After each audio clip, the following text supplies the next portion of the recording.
Frankie was 3 when he was diagnosed with Duchenne muscular dystrophy.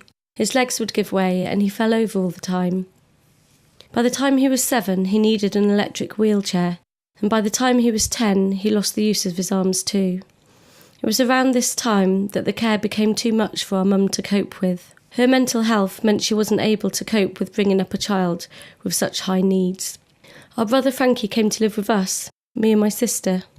Although we were still young ourselves, we became parents for our brother who needed us. We all moved into a specially adapted bungalow and took on his care officially. We did everything as a family, and knowing Frankie's life would be limited, we made sure he always had something special to look forward to. Adventurous holidays, parties to celebrate any occasion, fun times as well as the hard. We juggled this with hospital appointments, education, physio, specialists.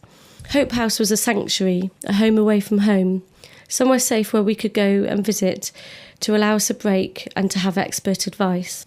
The staff was so supportive there. It's the only time we really felt like we could just step back and be just sisters.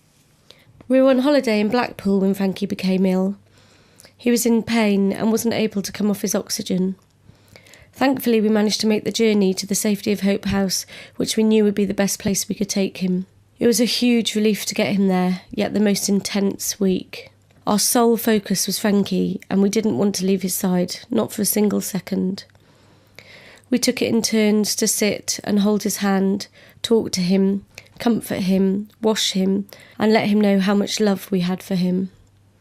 We were living those last precious moments with him, and every second counted. But he'd proved us wrong so many times before, so we held on to the hope that we wouldn't lose him. Not yet. There were times throughout that week which were unbearable, where Frankie was in agony and the pain relief didn't seem to touch the sides. I felt such helplessness and despair. The look in his eyes, he needed me to do something, anything to take away what he was going through, but I was totally powerless. Eventually the pain did subside and he had better days. Days where he improved and even ate a little and talked about what he wanted to do when he got home. So we began to make plans. It was such a roller coaster, but all the while we were wrapped in the safety of Hope House, where we felt safe. We were nurtured and looked after, all of us. The little things like making sure we had a bite to eat, a shoulder to cry on, somewhere comfortable and quiet, and most of all an understanding of what we were going through. We were in a tight bubble. Nothing else mattered and the outside world didn't exist. Frankie was our sole priority and the love we felt was so strong. David Featherstone, the manager of Hope House, checked in with us each day. He told us about the bikers out in America on their incredible journey who were fundraising for Hope House. I remember looking at the map, which was up in the dining room, tracking their journey. Each day I looked at their progress, and for a split second, it gave me something else to think about. Frankie was following their story too. Sadly, Frankie didn't survive the week at Hope House. It was time for us to say goodbye to him. Losing Frankie was always going to be devastating to us, and all the people he touched, as he had left a very big hole in our lives. There are things that I've been able to take comfort in. He was comfortable and not in any pain when he left this life, which gives me huge relief. He was surrounded by so much love, and he knew we were there with him.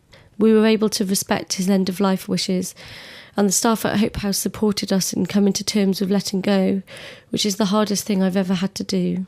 Even after he'd gone, we couldn't bear to abandon him and leave him alone in his bedroom at Hope House. Pam from Hope House reassured us that she would stay with him. She softly shared her memories with him of the first time he'd been to visit there. She carefully washed him, dressed him in his favourite t-shirt, and wheeled his bed into the snowflake room. Having this time, knowing he was in a place of peace, gave us the opportunity to plan and prepare and accept our loss. These careful considerations made all the difference to our grieving process. Frankie's legacy lives on in the hearts of so many, and he has left a big impact. Knowing Frankie has not been forgotten has really helped with my grieving process.